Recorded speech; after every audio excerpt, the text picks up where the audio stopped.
ഷിരൂർ മണ്ണിടിച്ചിൽ കാണാതായ കോഴിക്കോട്ടെ അർജുനായുള്ള തെരച്ചിൽ, അർജുൻ എന്ത് സംഭവിച്ചു എന്ന് അറിയാനുള്ള തെരച്ചിൽ വൈകും. ട്രഡ്ജർ എത്തിക്കാൻ 2 ദിവസം കൂടി കാത്തിരിക്കണമെന്നാണ് ഡ്രഡ്ജിംഗ് കമ്പനി പറയുന്നത്. ഇപ്പോൾ ഈ ഡ്രഡ്ജിംഗ് കമ്പനിയുടെ MD നമ്മളെ ഈ കാര്യം അറിയിച്ചു. അദ്ദേഹത്തിൻ്റെ വാക്കുകളിലേക്ക്. Wind is very high, also rain is easier. So we are not mobilized from there because the wind and rain problem. Once the weather is clear, start the work. They are already fully permission, but we are waiting. Once the weather is clear, start the mobilization.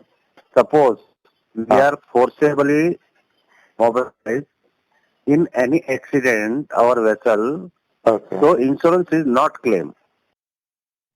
ബംഗളൂരുവിൽ നിന്ന് അരുൺ പൂപ്പറമ്പ ചേരുന്നു തത്സമയം. അരുൺ, എന്തൊക്കെയാണ് മറ്റു വിവരങ്ങൾ?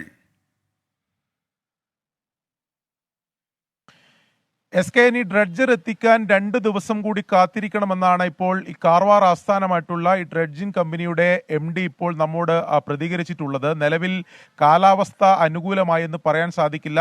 കഴിഞ്ഞ ദിവസങ്ങളിൽ അവിടെ മഴ മാറി നിൽക്കുന്നുണ്ട്. നിലവിൽ ഇപ്പോൾ അവിടെ മഴ പെയ്യുന്നില്ല. പക്ഷേ ഇത് കടൽ മാർഗമാണ് ഈ ഡ്രഡ്ജർ കൊണ്ടുവരുന്നത്. അതുകൊണ്ട് തന്നെ കാറ്റിൻ്റെ ഗതി ഒരു പ്രശ്നമാണ്. ഇപ്പോഴും അതിവേഗത്തിലാണ് കാറ്റിൻ്റെ ഗതിയുള്ളത്.